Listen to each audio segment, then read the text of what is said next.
Hello students, આજે આપણે ધોરણ 12ના ચેપ્ટર નંબર 5ના લેક્ચર નંબર 12માં લિંગ નિશ્ચયનની ક્રિયા, લિંગ નિશ્ચયનના પ્રકારો, તો એની આપણે ખાસ વાત કરવાની છે. તો સૌથી પહેલાં તો લિંગ નિશ્ચયન એટલે શું? તો લિંગી પ્રજનનની ક્રિયામાં જે સંતતિઓ જન્મ લે છે એમાં જન્મ લેતી 100 સંતતિમાંથી કેટલી સંતતિ નર છે ને કેટલી સંતતિ માદા છે, તો એકબીજાની સાપેક્ષમાં એ જે જાતિ પ્રમાણ છે.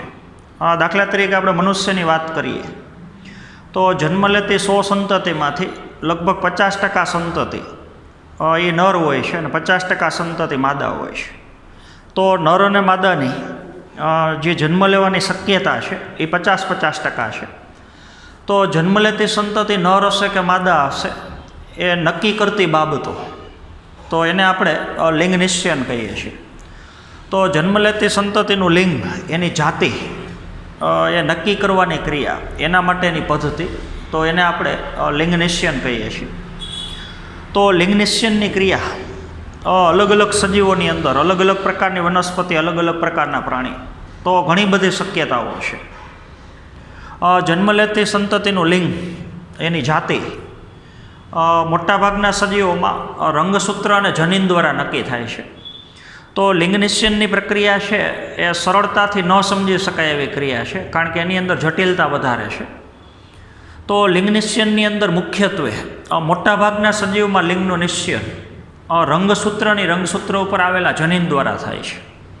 જેમાં શરીરના સામાન્ય લક્ષણો છે, ઊંચાઈ છે, ચામડીનો રંગ છે, વાળનો રંગ છે, વ્યક્તિના શોખ છે, તો અલગ અલગ પ્રકારના લક્ષણ માટેના જેમ અલગ અલગ જનીન હોય છે, એમ જન્મ લેતી સંતતિ નર હશે કે માદા એ નક્કી કરવા માટેના જનીન હોય છે, અને એ જનીનો ચોક્કસ રંગસૂત્ર ઉપર સ્થાન ધરાવે છે. તો જન્મ લેતી સંતતિનું લિંગ નક્કી કરવા માટેના જનીનો અને રંગસૂત્ર, તો વૈજ્ઞાનિકોના અભ્યાસ ઉપરથી આપણને ખબર પડી કે મોટાભાગના સજીવોમાં લિંગનું નિશ્ચયન એ જનીનો અને રંગસૂત્રની ક્રિયાવિધિ દ્વારા થાય છે. તો જનીન અને રંગસૂત્રનો લિંગ નક્કી કરવામાં ફાળો છે એ આપણને જ્યારે શુક્રકોષ અને અંડકોષનું નિર્માણ થતું હોય અર્ધીકરણની ક્રિયા દ્વારા, તો જ્યારે જન્યુઓનું નિર્માણ થતું હોય, પ્રજનન કોષોનું નિર્માણ થતું હોય, તો એ કોષ વિભાજનની ક્રિયાનો અભ્યાસ કરવાથી આપણને ખબર પડી કે મોટાભાગના સજીવોની અંદર લિંગનું નિશ્ચયન છે એ રંગસૂત્ર અને જનીનોની ક્રિયાવિધિ દ્વારા થાય છે. તો એ સમજવા માટે આપણે સૌથી પહેલાં તો સજીવોની અંદર રંગસૂત્રના પ્રકાર સમજવા પડે. દાખલા તરીકે આપણે ડ્રોસોફિલા માખીની વાત કરીએ. ડ્રોસોફિલા મેલેનોગેસ્ટર, તો આ માખીની અંદર કુલ રંગસૂત્રની સંખ્યા 4 જોવે છે. એવી જ રીતથી આપણે મનુષ્યની વાત કરીએ, બીજી જાતિ લઈએ, તો મનુષ્યની અંદર રંગસૂત્રની કુલ સંખ્યા 23-16 છે. તો અલગ અલગ સજીવના દ્વિકીય કોષની અંદર આપણને ખબર છે દ્વિકીય કોષ હોય તો રંગસૂત્ર જોડીમાં હોય, પણ આ જ સજીવો જ્યારે જન્યુનું નિર્માણ કરે તો જન્યુમાં રંગસૂત્રની સંખ્યા અડધી હોય, તો રંગસૂત્રની જોડી અર્ધીકરણની ક્રિયામાં છૂટી પડે છે. તો જન્યુની અંદર રંગસૂત્રની સંખ્યા એકકીય હોય છે અને સજીવના દ્વિકીય કોષમાં રંગસૂત્રની સંખ્યા દ્વિકીય હોય છે. તો હવે કોઈ પણ સજીવ પાસે દ્વિકીય કોષમાં જે કુલ રંગસૂત્રની સંખ્યા છે, તો એમાં રંગસૂત્ર 2 પ્રકારના હોય છે. દાખલા તરીકે ડ્રોસોફિલા માખીની અંદર 3 જોડ રંગસૂત્ર એ દૈહિક રંગસૂત્ર હોય છે. તો દૈહિક રંગસૂત્રને આપણે અથવા દૈહિક રંગસૂત્રની જોડીને આપણે કેપિટલ AA દ્વારા દર્શાવીએ છીએ. અને આ જ સજીવની અંદર જે ચોથા ક્રમની રંગસૂત્રની જોડી છે, જો માદા ડ્રોસોફિલા હોય તો 2 રંગસૂત્ર XX પ્રકારના હોય, અને નર ડ્રોસોફિલા હોય તો રંગસૂત્રનો પ્રકાર XY હોય છે. તો આ રંગસૂત્રને આપણે લિંગી રંગસૂત્ર કહીએ છીએ. તો દૈહિક રંગસૂત્ર ઉપર દાખલા તરીકે આપણે ડ્રોસોફિલામાં બતાવીએ તો આવી રીતથી બતાવી શકો. 3 જોડ રંગસૂત્ર એ દૈહિક રંગસૂત્ર છે. દાખલા તરીકે આ નર ડ્રોસોફિલા છે, તો એવી જ રીતથી માદા ડ્રોસોફિલા. તો એમાંય 3 જોડ દૈહિક રંગસૂત્ર હશે. એટલે 3 વખત એ ન લખવું હોય તો 3 જોડ દૈહિક રંગસૂત્ર એને ભેગા મળી અને 3AA, એટલે AA પ્રકારની રંગસૂત્રની જોડી એ ટોટલ 3 છે. નર ડ્રોસોફિલાની અંદર ચોથા ક્રમની રંગસૂત્રની જોડી છે, એમાં એક રંગસૂત્ર X પ્રકારનું છે અને એક Y પ્રકારનું છે. માદા ડ્રોસોફિલાની અંદર 2 રંગસૂત્ર X પ્રકારના છે. તો નર ડ્રોસોફિલાનું રંગસૂત્ર બંધારણ છે એ 3AA પ્લસ XY આમ લખી શકે, અને માદા ડ્રોસોફિલાની અંદર 3AA પ્લસ XX લખી શકે. આવું જ આપણે મનુષ્યની અંદર વાત કરીએ તો મનુષ્યની અંદર નર સજીવ અને માદા સજીવ. નરમાં આપણને ખબર છે 22 જોડ દૈહિક રંગસૂત્ર, એમ માદાની અંદર પણ 22 જોડ દૈહિક રંગસૂત્ર. તો નર અને માદા સ્ત્રી અને પુરુષની અંદર 22 જોડ દૈહિક રંગસૂત્રની એક સરખી છે. હવે ડ્રોસોફિલાની જેમ જ મનુષ્યમાં આપણે નરની વાત કરીએ તો 23મા ક્રમની રંગસૂત્રોની જોડીમાં વિષમયુગ્મતા છે. જોડીના 2 રંગસૂત્ર એક સરખા નથી, રંગસૂત્ર વિષમયુગ્મી છે. એક X પ્રકારનું છે અને એક Y પ્રકારનું છે. માદાની વાત કરીએ તો 23મા ક્રમની રંગસૂત્રની જોડીમાં 2 રંગસૂત્ર X પ્રકારના છે. તો હવે દૈહિક રંગસૂત્ર અને લિંગી રંગસૂત્ર, તો પેલી જે 22 જોડ રંગસૂત્રની છે એના ઉપર જે જનીનો હોય એ મોટાભાગે દૈહિક લક્ષણો માટેના જનીનો હોય. શરીરની ઊંચાઈ છે, વાળનો રંગ છે, ચામડીનો રંગ છે. પણ જન્મ લેતી સંતતિ નર હશે કે માદા, એ લિંગ નક્કી કરવા માટેના જનીનો જે રંગસૂત્રની જોડી ઉપર હોય તો એ રંગસૂત્રની જોડીને આપણે લિંગી રંગસૂત્ર કહીએ છીએ. કોઈ પણ સજીવમાં દૈહિક લક્ષણો માટેના જનીનો જે રંગસૂત્રની જોડી ઉપર છે તો એ રંગસૂત્રની જોડીને આપણે દૈહિક રંગસૂત્ર કહીએ છીએ. અને જન્મ લેતી સંતતિની જાતિ, એની લિંગ નર હશે કે માદા, એ નક્કી કરવા માટેના જનીનો જે રંગસૂત્રની જોડી ઉપર હોય તો એ રંગસૂત્રની જોડીને આપણે લિંગી રંગસૂત્રની જોડી કહીએ છીએ. તો લિંગ નિશ્ચયને સમજવા માટે સૌથી પહેલાં તો દૈહિક રંગસૂત્ર અને લિંગી રંગસૂત્ર એ સમજવું જરૂરી છે. તો હવે રંગસૂત્ર અને જનીન ઉપરથી લિંગનું નિશ્ચયન થતું હોય તો એના માટેના પેટા પ્રકારો જે અલગ અલગ પ્રકાર છે તો એની આપણે થોડી સમજ લઈએ.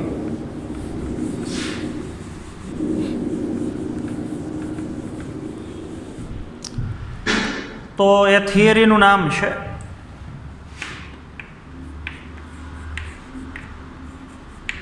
વિષમયુગ્મતા.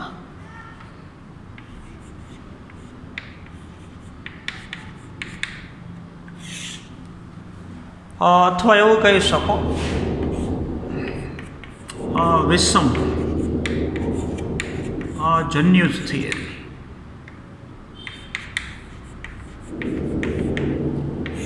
એનો અર્થ આપણે પછી લઈએ છીએ.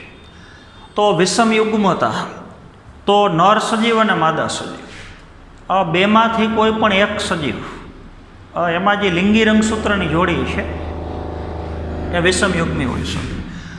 દાખલા તરીકે આપણે મનુષ્યની વાત કરીએ. મનુષ્ય, તો મનુષ્યમાં નર વિષમયુગ્મી છે, કારણ કે એમાં લિંગી રંગસૂત્રમાં એક X પ્રકારનું છે અને એક Y પ્રકારનું છે. પણ મનુષ્યમાં જે માદા છે એ સમયુગ્મી છે. ડ્રોસોફિલામાં આપણે વાત કરીએ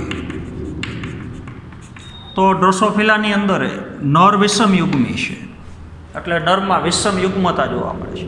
હવે જો નર વિષમયુગ્મી હોય તો એ 2 પ્રકારના જન્યુ બનાવે, તો એના જન્યુ સરખા ન હોય તો એનું બીજું નામ વિષમ જન્યુતા થિયરી કહી શકો, અથવા વિષમ જન્યુ થિયરી કહી શકો. માદા છે ડ્રોસોફિલામાં સમયુગ્મી છે. જ્યારે અર્ધીકરણની ક્રિયા થાય તો બધા અંડકોષમાં XX રંગસૂત્ર જ આવે, આમાં XX રંગસૂત્ર જ આવે. તો મનુષ્ય અને ડ્રોસોફિલા બેમાં માદા એક જ પ્રકારના અંડકોષ બનાવે તો બધા જન્યુ એક જ સરખા હોય તો એમાં સમજન્યુતા હોય. પણ એક સજીવ એવો છે કે એમાં વિષમજન્યુતા હોય. તો જે વિષમયુગ્મી છે એમાં જન્યુ 2 પ્રકારના હોય, જન્યુ સરખાનો હોય તો એમાં વિષમજન્યુતા. તો આના ઉપરથી લિંગ નિશ્ચયન થાય છે. પણ આપણે પક્ષીની વાત કરીએ તો ઊંધું છે. પક્ષીની અંદર નર સમયુગ્મી છે બે રંગસૂત્ર એક સરખા હોય એમાં આપણે એક્સની જગ્યાએ ઝેડથી બતાવીએ છીએ અને માદા વિષમયુગ્મી છે ઝેડ અને ડબલ્યુ.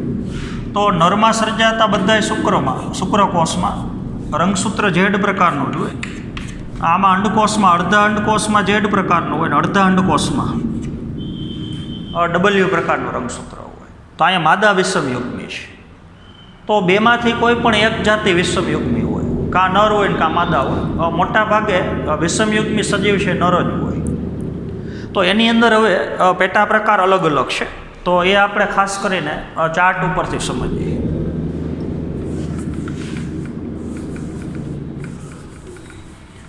એકદમ સહેલો પ્રશ્ન છે, એકદમ બધી થિયરીઓ સહેલી છે.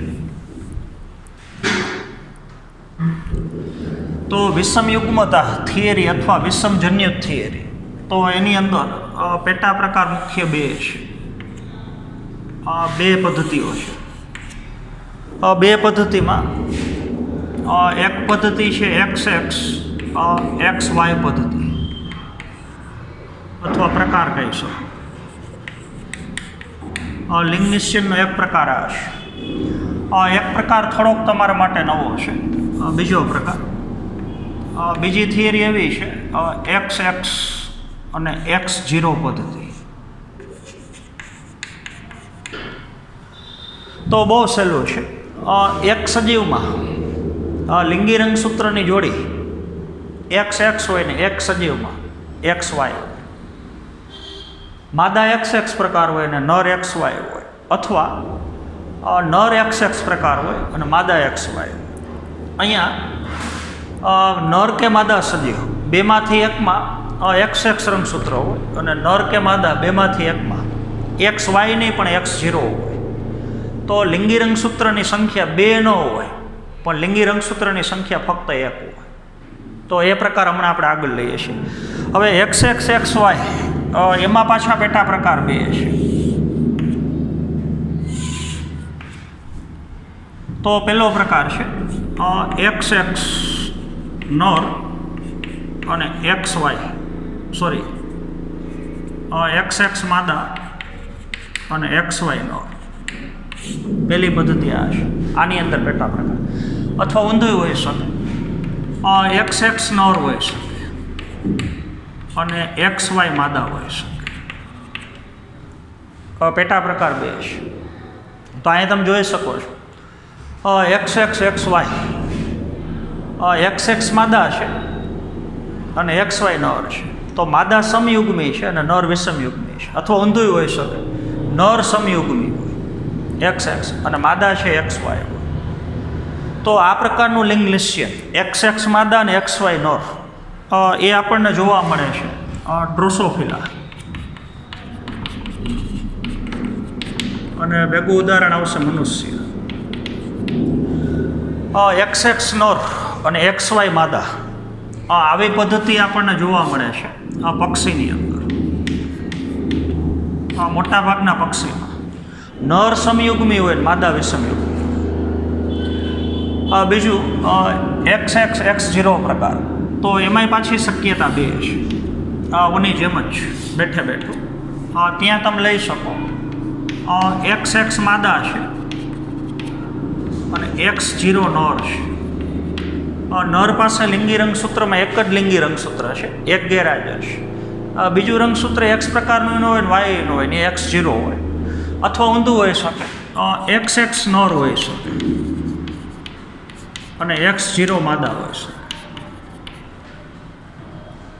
તો અહીંયા નર અયુગ્મી છે.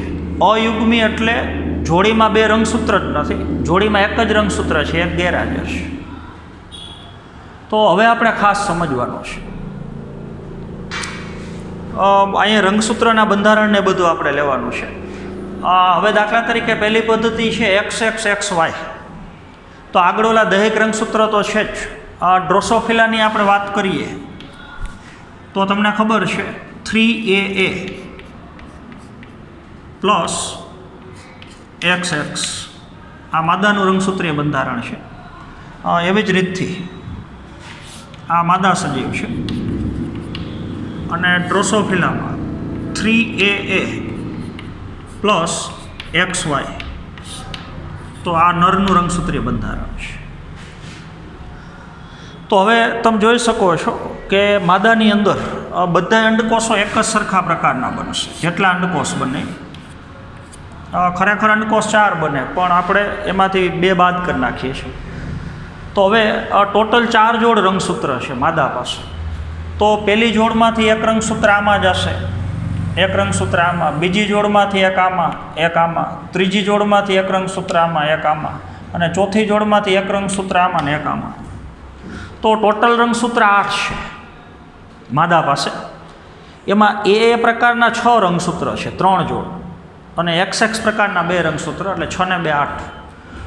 3AA દૈહિક રંગસૂત્ર છે અને XX એ લિંગી રંગસૂત્ર છે. તો માદા જ્યારે અર્ધીકરણની ક્રિયામાં અંડકોષનું સર્જન કરે તો સર્જાતા અંડકોષમાં તમે લખી શકો 3A + X. આમાં એવી જ રીતથી આવશે 3A + X. બધા અંડકોષની અંદર 3 જોડ રંગસૂત્ર 3AA, અને અહીંયા લખ્યું ખાલી 3A. 3A આમાં આવ્યા અને 3A આમાં આવ્યા, બે ભેગું કરી નાખો તો 3AA, 3 જોડ દૈહિક રંગસૂત્ર. એમ લિંગી રંગસૂત્રમાંથી એક આમાં ગયો ને એક આમાં ગયો. તો હવે તમે જોઈ શકો છો સર્જાતા બધા અંડકોષ એક જ પ્રકારના છે, કારણ કે માદા છે એ સમયુગ્મી છે.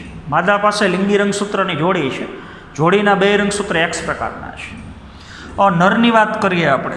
આમાં અર્ધીકરણની ક્રિયામાં 4 નર જન્યુ બને તો 2 અલગ પ્રકારના હોય, બીજા 2 અલગ પ્રકારના હોય, બેમાંથી એક એક બાદ કરી નાખીએ આપણે.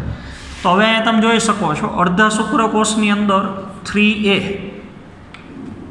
હવે ચોથા ક્રમની રંગસૂત્રોમાંની જોડીમાંથી એક રંગસૂત્ર આમાં જશે ને એક આમાં જશે.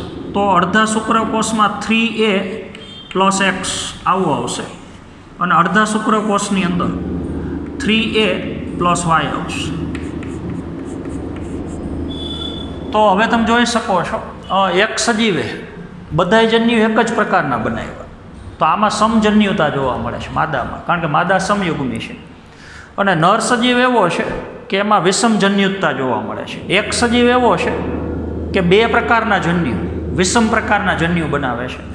અડધા નર જન્યુમાં X રંગસૂત્ર છે અને અડધા નર જન્યુમાં Y રંગસૂત્ર છે.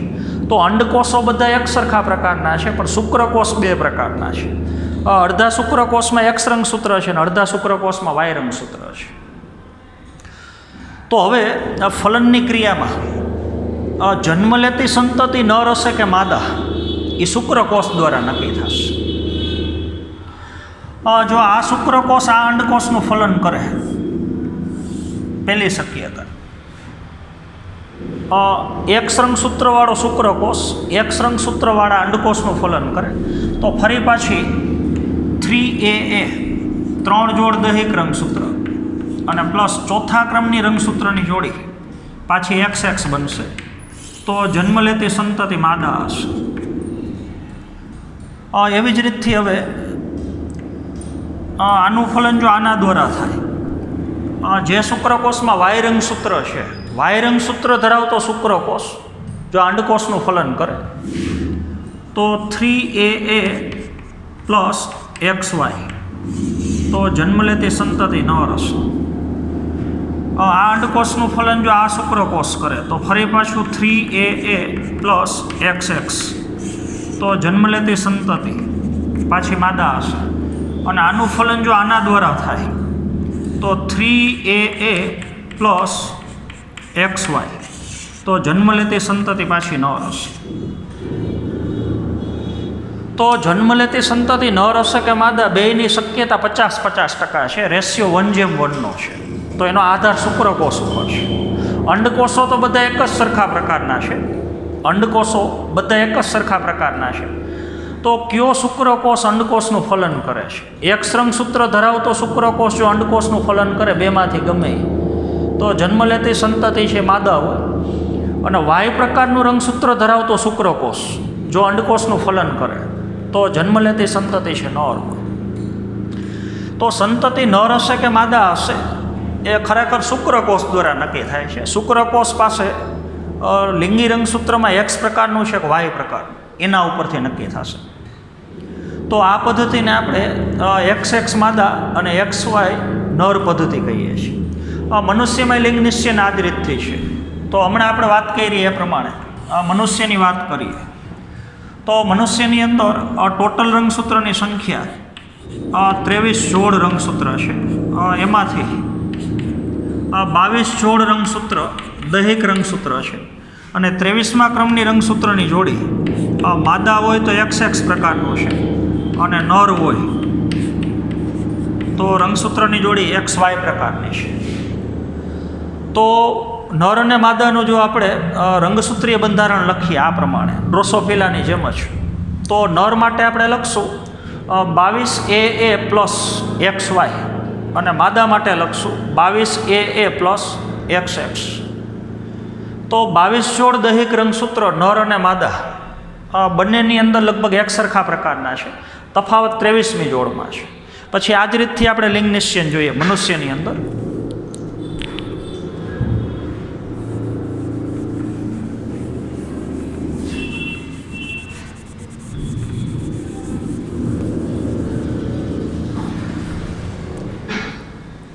તો મનુષ્યમાં આપણે નર સજીવ અને માદા સજીવ, નરનું આપણે રંગસૂત્રીય બંધારણ લખીએ અને માદાનું રંગસૂત્રીય બંધારણ લખીએ.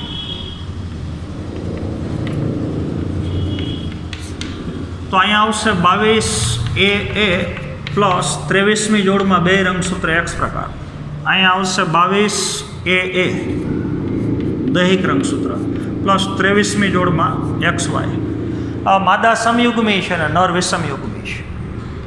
તો હવે તમે જોઈ શકો છો કે માદાની અંદર અર્ધીકરણની ક્રિયામાં જે અંડકોષો બનશે એ એક જ પ્રકારના હશે. 22 જોડ દૈહિક રંગસૂત્ર છે, પહેલી જોડમાંથી એક એ આમાં જાય, એક આમાં જાય, બીજી જોડમાંથી એક આમાં, એક આમાં. તો 22A પ્રકારના રંગસૂત્ર દૈહિક રંગસૂત્ર એ આમાં આવશે અને પ્લસ ભેગું આમાંથી 23મી જોડમાંથી એક X આવશે. બીજા અંડકોષો એવા જ બનશે 22A પ્લસ X. તો મનુષ્યની અંદર માદા દ્વારા સર્જાતા બધા અંડકોષો એ એક જ સરખા પ્રકારના હોય, કારણ કે માદા છે એ સમયુગ્મી છે. નર સજીવની અંદર શુક્રકોષ નરજન્યુ એ બે પ્રકારના બને. 22A પ્લસ અડધા શુક્રકોષમાં X પ્રકારનું રંગસૂત્ર અને અહીંયા 22A પ્લસ અડધા શુક્રકોષની અંદર Y પ્રકારનું રંગસૂત્ર. તો હવે ડ્રોસોફિલાની જેમ જ બેઠે બેઠું કયો શુક્રકોષ અંડકોષનું ફલન કરે છે એના ઉપરથી નક્કી થશે કે જન્મ લેતી સંતતિ નર હશે કે માદા. જો X પ્રકારનું રંગસૂત્ર ધરાવતો શુક્રકોષ આ અંડકોષનું ફલન કરે તો 22AA પ્લસ 23મી જોડમાં 2X, તો જન્મ લેતી સંતતિ માદા હશે. જો આ અંડકોષનું ફલન આ શુક્રકોષ કરે તો 22AA પ્લસ XY, તો જન્મ લેતી સંતતિ નર હશે. આ અંડકોષનું ફલન આ શુક્રકોષ કરે તો 22AA પ્લસ XX, તો જન્મ લેતી સંતતિ માદા હશે. અને વાયવાળો રંગસૂત્ર જો આ બીજા અંડકોષનું ફલન કરે તો 22AA પ્લસ XY, તો વળી પાછી જન્મ લેતી સંતતિ નર હશે. તો બેઠે બેઠું ડ્રોસોફિલાની જેમ જ મનુષ્યમાં જન્મ લેતી સંતતિ નર હશે કે માદા એ શક્યતા 50-50% છે. તો મનુષ્યની અંદર ફલનની ક્રિયામાં ભાગ લેતો જે શુક્રકોષ છે એની પાસે જો X પ્રકારનું રંગસૂત્ર હોય તો બે X ભેગા થાય તો સંતતિ છે એ માદા હોય. અને ફલનમાં ભાગ લેતો શુક્રકોષ જો એની પાસે Y પ્રકારનું રંગસૂત્ર હોય તો 23મી જોડી પાછી XY પ્રકારની બને, તો જન્મ લેતી સંતતિ એ નર પ્રકારની. તો જન્મ લેતી સંતતિ નર હશે કે માદા એ બેની શક્યતા 50-50% છે. તો હવે તમે જોઈ શકો છો વિષમ યુગ્મતા, બેમાંથી એક સજીવ વિષમ યુગ્મી છે. તો અહીંયા માદા સમયુગ્મી છે, નર વિષમ યુગ્મી. તો માદા સમયુગ્મી હોય અને નર વિષમ યુગ્મી હોય એટલે XX માદા હોય ને XY નર હોય. તો આવી ક્રિયા ડ્રોસોફિલા અને મનુષ્યમાં હોય. તો ડ્રોસોફિલા અને મનુષ્યમાં લિંગ નિશ્ચયન ખરેખર શુક્રકોષ દ્વારા થાય છે. શુક્રકોષ X પ્રકારનું રંગસૂત્ર ધરાવે છે Y પ્રકાર. તો આ પદ્ધતિને આપણે XX માદા અને XY નર કહીએ છીએ. XX XY પ્રકારમાં બીજો પ્રકાર છે, ઉલટું હોઈ શકે. નર સમયુગ્મી હોય XX પ્રકારનો અને માદા છે એ વિષમયુગ્મી હોય. તો આવું ખાસ કરીને પક્ષીમાં જોવા મળે છે. તો મનુષ્યમાં તમે જોઈ શકો છો, જન્મ લેતી સંતતિ નર હોય કે માદા, એ ખરેખર શક્યતા બે 50-50% છે. પણ આપણા સમાજની અંદર એજ્યુકેશનનો અભાવ છે અને જેના લીધે મોટાભાગે સ્ત્રીઓને એના માટે દોષિત કરવામાં આવે છે કે સ્ત્રીઓના લીધે જન્મ લેતી સંતતિ ઘણી વખત માદા હોય.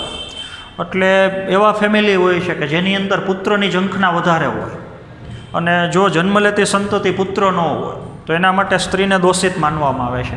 પણ વૈજ્ઞાનિક પદ્ધતિ ઉપરથી તમે જોઈ શકો છો કે ખરેખર નર અને માદા સંતતિ એ બંનેની જન્મવાની શક્યતા 50-50% છે. તો શુક્રકોષ ઉપરથી નક્કી થાય છે કે ફલનની ક્રિયામાં ભાગ લેતો શુક્રકોષ X પ્રકારનો છે કે Y પ્રકારનો છે. પક્ષીમાં આ જ રીતથી પદ્ધતિ છે, પણ ઉલટું છે. એમાં XX નર છે, XY માદા છે. તો પક્ષીની અંદર નર દ્વારા સર્જાતા આ બધાય શુક્રકોષો એક સરખા પ્રકારના હોય. એમાં માદા વિષમયુગ્મી છે, તો માદા બે પ્રકારના અંડકોષનું સર્જન કરે છે. તો એ પદ્ધતિ આપણે જોઈએ. પણ પક્ષીમાં થોડા સિમ્બોલ અલગ છે.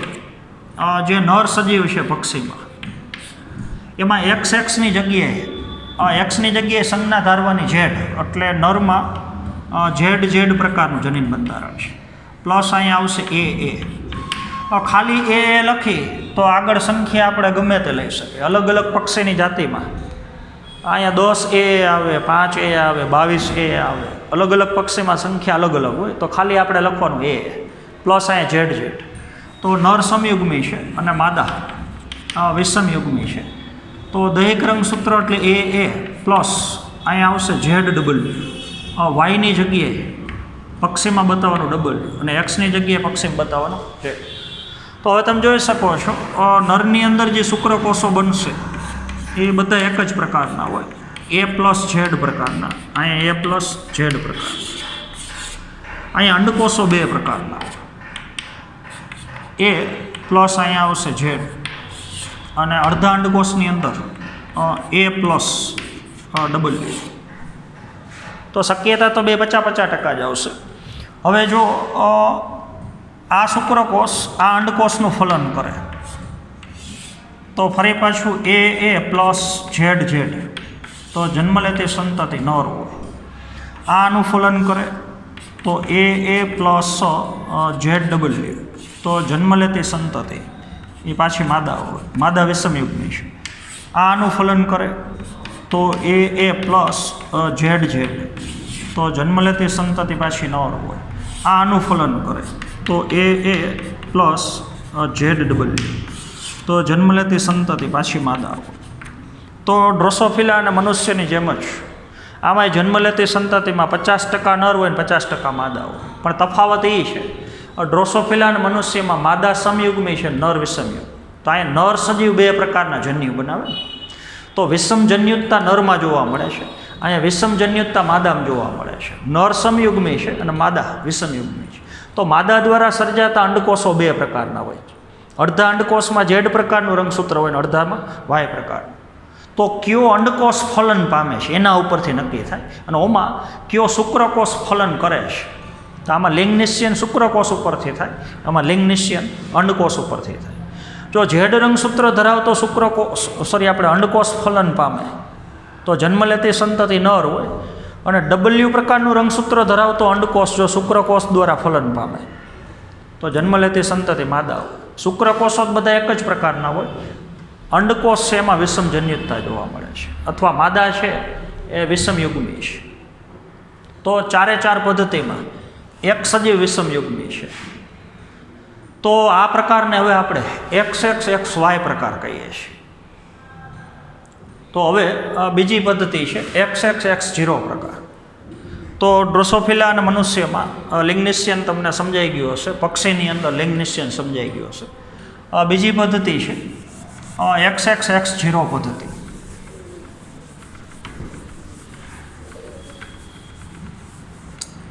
તો ત્યાં ખાસ આપણે પહેલાં સમજવાનું છે આમાં રંગસૂત્રીય બંધારણ કેવી રીતથી હશે. દાખલા તરીકે આપણે કોઈ કીટકની જાતિ લઈએ એક કીટકની જાતિ એવી છે કે એમાં 10 છોડ દૈહિક રંગસૂત્ર છે અને 11મા ક્રમની રંગસૂત્રની જોડી XX પ્રકારની છે. તો આ કીટક દાખલા તરીકે માદા છે. એ જ જાતિનું નર કીટક, એમાં 10 છોડ AA રંગસૂત્ર પ્લસ લિંગી રંગસૂત્રની જોડી છે ને એમાં 2 રંગસૂત્ર નથી પણ એક જ છે. તો બીજું રંગસૂત્ર જ ગેરહાજર છે એટલે X0. તો આ સજીવ નર છે. બરોબર સમજવાનું છે. આગળની પદ્ધતિમાં તમે લ્યો તો નર અને માદામાં રંગસૂત્રની સંખ્યા તો સરખી જ હોય. દાખલા તરીકે આપણે મનુષ્યની અંદર નરની વાત કરીએ, મનુષ્યમાં નરની વાત કરીએ તો 22 છોડ દૈહિક રંગસૂત્ર અને 23મી જોડી XY. માદાની વાત કરીએ તો 22 છોડ દૈહિક રંગસૂત્ર અને 23મી જોડી XX. તો 22 દૂ 44, 44 ને 2, આમાં રંગસૂત્ર 46 થાય. માદામાં રંગસૂત્ર 46 જ થાય, કારણ કે બેમાં રંગસૂત્રની સંખ્યા તો 23 છોડ જ છે. તો આમાંય રંગસૂત્ર બેકી સંખ્યામાં, આમાંય રંગસૂત્ર બેકી સંખ્યા. આમાં થોડુંક અલગ છે. દૈહિક રંગસૂત્રની સંખ્યા 10 છોડ, એટલે 10 દૂ ને 20 રંગસૂત્ર આ છે, 20 ને 2 22 રંગસૂત્ર. તો આમાં રંગસૂત્રની સંખ્યા 22. તો આમાં સંખ્યા બેકી થઈ. નરની અંદર 10 દૂ ને 20 રંગસૂત્ર આ છે, પણ 23મી આપણે 11મી જોડી છે એમાં એક જ રંગસૂત્ર છે. તો રંગસૂત્રની સંખ્યા થઈ ગઈ 21. તો નરની અંદર રંગસૂત્રની સંખ્યા એકી છે અને માદામાં રંગસૂત્રની સંખ્યા બેકી છે. રંગસૂત્રની સંખ્યામાં તફાવત છે, આમાં 22 અને આમાં 21. માદા કરતાં નરમાં એક રંગસૂત્ર ઓછું છે. દૈહિક રંગસૂત્ર બેમાં સરખા છે. આની પાસે લિંગી રંગસૂત્ર 2 છે અને આમાં એક જ લિંગી રંગસૂત્ર છે. તો માદા છે એ સમયુગ્મી છે અને નર સજીવ અયુગ્મી છે. જોડીમાં 2 રંગસૂત્ર જ નથી, જોડી બેયની જ નથી. તો યુગ્મ જોવા નથી મળતું એટલે અયુગ્મી છે. તો ત્યાં હવે આપણે સમજીએ કઈ રીતથી લિંગ નિશ્ચયન હોય. તો હવે XX X0 પ્રકાર, કાં માદા XX હોય અને નર X0 હોય, માદા XX અને નર X0 હોય. ઓની જેમ જ 2 પ્રકાર છે, અથવા ઊંધું હોય, XX નર હોય ને X0 માદા હોય. તો હવે XX માદા હોય ને X0 નર હોય. તો આવું કોની અંદર જોવા મળે? તો સ્કવોસ બગ, અથવા એને તમે પ્રોટેનરે કહી શકો. તો બગાઈ તમને ખબર છે, સસ્તન વર્ગના પ્રાણી હોય, ગાય ભેંસ, એના શરીર ઉપર જે ઓલી બગાઈ બેઠી હોય તો એને તમે સ્કવોસ બગ કહી શકો. અને બીજું ઉદાહરણ આમાં આવશે તીતીઘોડું.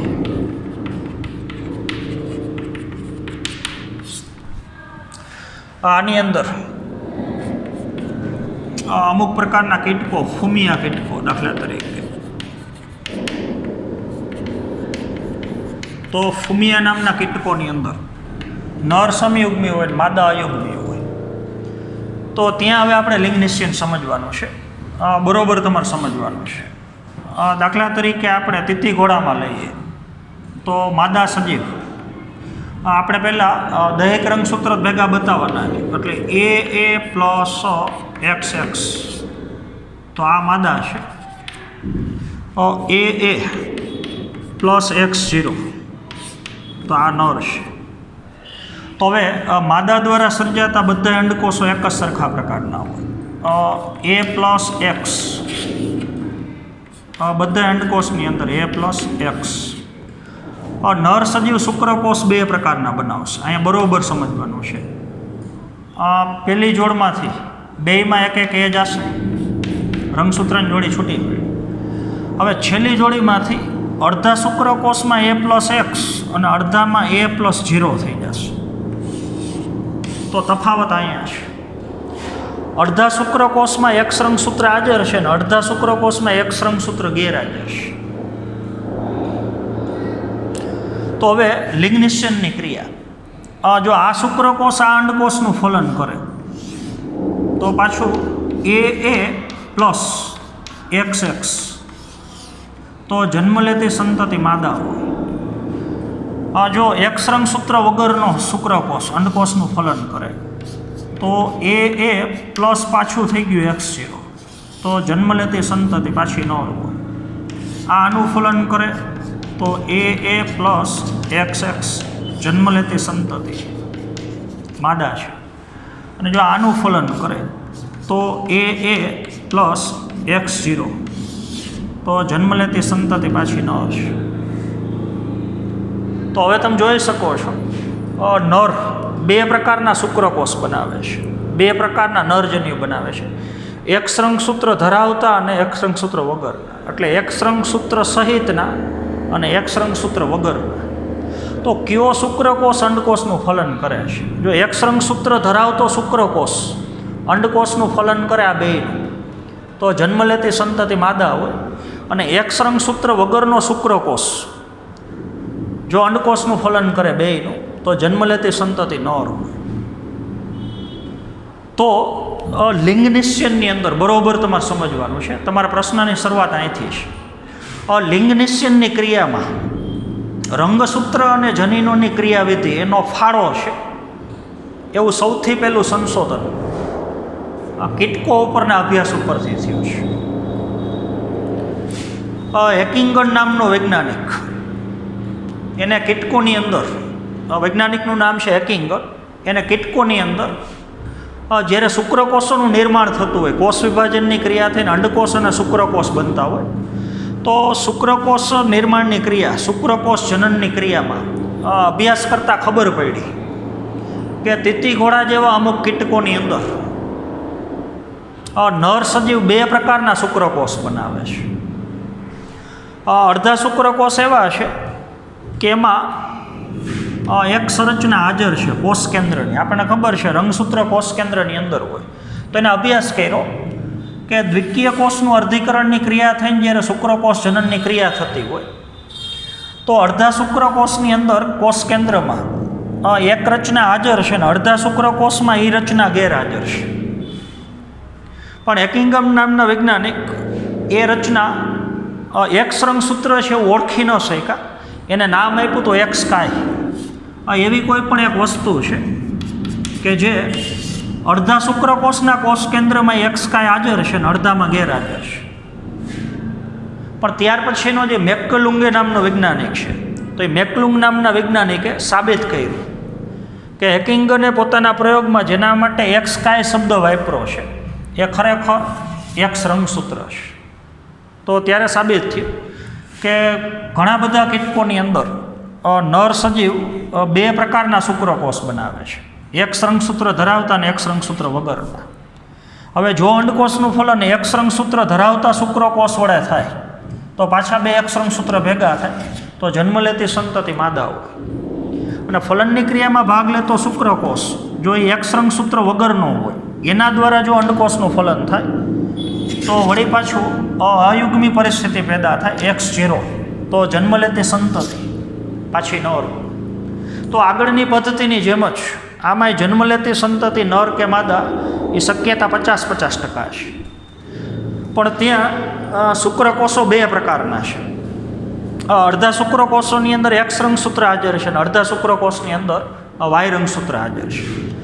અને તીતી ઘોડાની અંદર આપણે જોઈએ છીએ તો એમાં નર સજીવ પહેલાં તો લિંગી રંગસૂત્રની જોડી જ નથી, તો સર્જાતા શુક્રકોષ એ બે પ્રકારના છે. અડધા શુક્રકોષની અંદર એક્સ રંગસૂત્ર હાજર છે અને અડધા શુક્રકોષ એક્સ રંગસૂત્ર વગરના છે.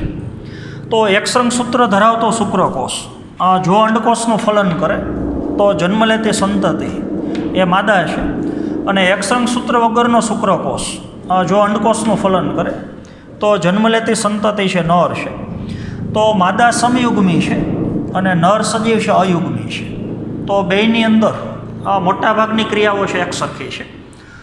બીજી ક્રિયા આવે XX અને X0 પ્રકારની જે પદ્ધતિ છે એમાં આના કરતાં ઉલટી ક્રિયા હોય છે. પહેલી પદ્ધતિમાં આપણે જોયું છે કે XX માદા છે ને X0 એ નર છે. તો અમુક કીટકોની અંદર દાખલા તરીકે ફૂમિયા પ્રજાતિના જે કીટકો છે તો એની અંદર નર સમયુગ્મી છે ને માદા જે અયુગ્મી છે. તો એની અંદર જન્યુનું નિર્માણ કઈ રીતથી થાય છે તો એ ક્રિયાને થોડી આપણે સમજીએ.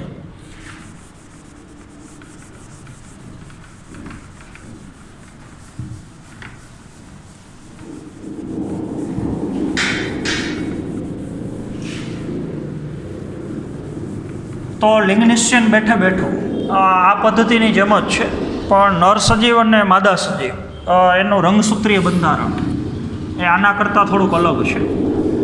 દાખલા તરીકે નર સજીવ, તો અહીંયા આપણે દર્શાવ્યું છે કે નર સજીવ સમયુગ્મી છે. તો પહેલાં તો દૈહિક રંગસૂત્રની જોડ અને પ્લસ લિંગી રંગસૂત્રમાં બે રંગસૂત્ર એક્સ પ્રકારના છે. માદા અયુગ્મી છે, તો માદા સજીવની અંદર પહેલાં દૈહિક રંગસૂત્રની જોડ અને લિંગી રંગસૂત્રની અંદર X0. તો હવે તમે જોઈ શકો છો કે નર સજીવ જે શુક્રકોષનું નિર્માણ કરે છે અર્ધીકરણની ક્રિયામાં, તો સર્જાતા બધા શુક્રકોષ A+X અને A+X,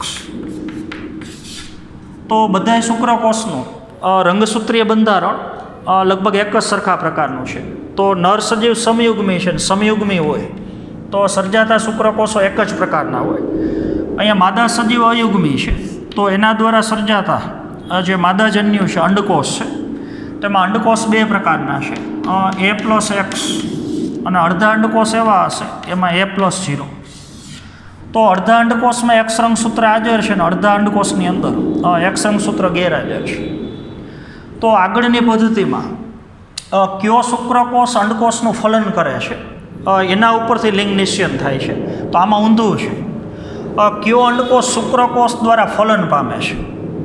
જો X રંગસૂત્ર ધરાવતો અંડકોષ શુક્રકોષ દ્વારા ફલન પામે તો યુગ્મનજની અંદર ફરી પાછી રંગસૂત્રની સંખ્યા AA+XX, તો જન્મ લેતી સંતતિ નર હશે, કારણ કે નર સજીવ છે એ સમયુગ્મી છે.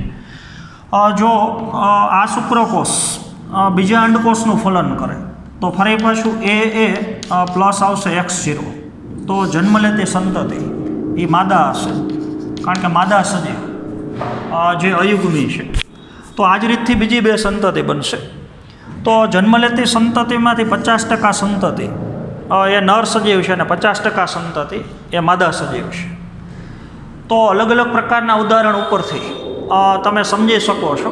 આપણે જેટલા ઉદાહરણ લીધા છે એ બધા ઉદાહરણની અંદર જન્મ લેતી સંતતિની જાતિ કઈ હશે, એની લિંગ કઈ હશે, એ મોટા ભાગે નક્કી થયું રંગસૂત્ર ઉપરથી અથવા રંગસૂત્ર ઉપર આવેલા જનીન ઉપરથી.